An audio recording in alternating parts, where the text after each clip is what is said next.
ಪರಿಷತ್ ನಾಮನಿರ್ದೇಶನ ಮಾಡೋದು ಚರ್ಚೆ ನಡೆದಿದೆಯಾ ಸರ್? ಕೊಟ್ಟಿದ್ದೀವಿ, ಚರ್ಚೆ ಆಗಿದೆ. ಚರ್ಚೆ ಆಗಿಲ್ಲ ಅಂತ ನಾನು ಹೇಳೋಕ್ಕಾಗಲ್ಲ. ಚರ್ಚೆ ಆಗಿದೆ, ಮುಖ್ಯಮಂತ್ರಿನೂ ಮಾಡಿದ್ದಾರೆ, ನಾವು ಮಾಡಿದ್ದೀವಿ. ತಿರ್ಗಾ ಇಬ್ಬರೂ ಕನ್ಸಲ್ಟ್ ಮಾಡ್ತಾರೆ. ಅವ್ರೇನು ಹೈಕಮಾಂಡ್ ಏನು ಹೇಳ್ತಾರೋ ನಾನು ಕಾರ್ಯಕರ್ತರು ಕೊಡಬೇಕು ಅನ್ನೋದು ನಮ್ಮ ಅಭಿಪ್ರಾಯ ಇದೆ. ಪಕ್ಷದ ಕಾರ್ಯಕರ್ತರು ಇಂಪಾರ್ಟೆಂಟ್ ಅಂತ ಯಾರಿಗೆ ಕೊಟ್ಟರು ಪಾರ್ಟಿ ಕಾರ್ಯಕರ್ತರಿಗೆ. ಆಮೇಲೆ ಯಾರು ಧ್ವನಿ ಎತ್ತಾರೆ ಅಲ್ಲಿ, ಇದು ಸುಮ್ಮನೆ ಯಾರಿಗೋ ಅನ್ಎಂಪ್ಲಾಯ್ಮೆಂಟ್ ಕೊಟ್ಟಂಗೆ ಆಗಬಾರ್ದು. ನಮಗೆ ಕೌನ್ಸಿಲಲ್ಲಿ ಮಾತಾಡೋಂಥ ಪ್ರತಿನಿಧಿಗಳು ಬೇಕಲ್ಲಿ. ಪಕ್ಷಕ್ಕೆ ಅನುಕೂಲ ಆಗಬೇಕು, ಪ್ರತಿನಿಧಿಗಳು ಬೇಕು. ಅದು ನನ್ನ ಪ್ರಯಾರಿಟಿ.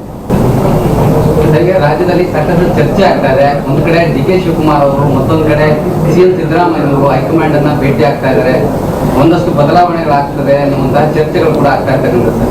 ನಾವು ಬರೋದು ನಾವು ಡೆಲ್ಲಿಗೆ ಬಂದ್ಮೇಲೆ ನಮ್ಮ ಲೀಡರ್ಸ್ನೆಲ್ಲ ಭೇಟಿ ಮಾಡಲೇಬೇಕಲ್ಲಪ್ಪ. ಬಟ್ ಕಳೆದ 2 ದಿನಗಳಿಂದ ಸಾಕಷ್ಟು ಬೆಳವಣಿಗೆ ಆಗ್ತಾ ಇದೆ ಅನ್ನುವಂಥದ್ದು. ಏನು ಬೆಳವಣಿಗೆ? ಬಂದಿದ್ದಾರೆ, ಸಚಿವರು ಕೂಡ ಬಂದಿದ್ದಾರೆ. ನಾನು ಇಬ್ಬರನ್ನೇ ಭೇಟಿ ಆಗಿದ್ದು.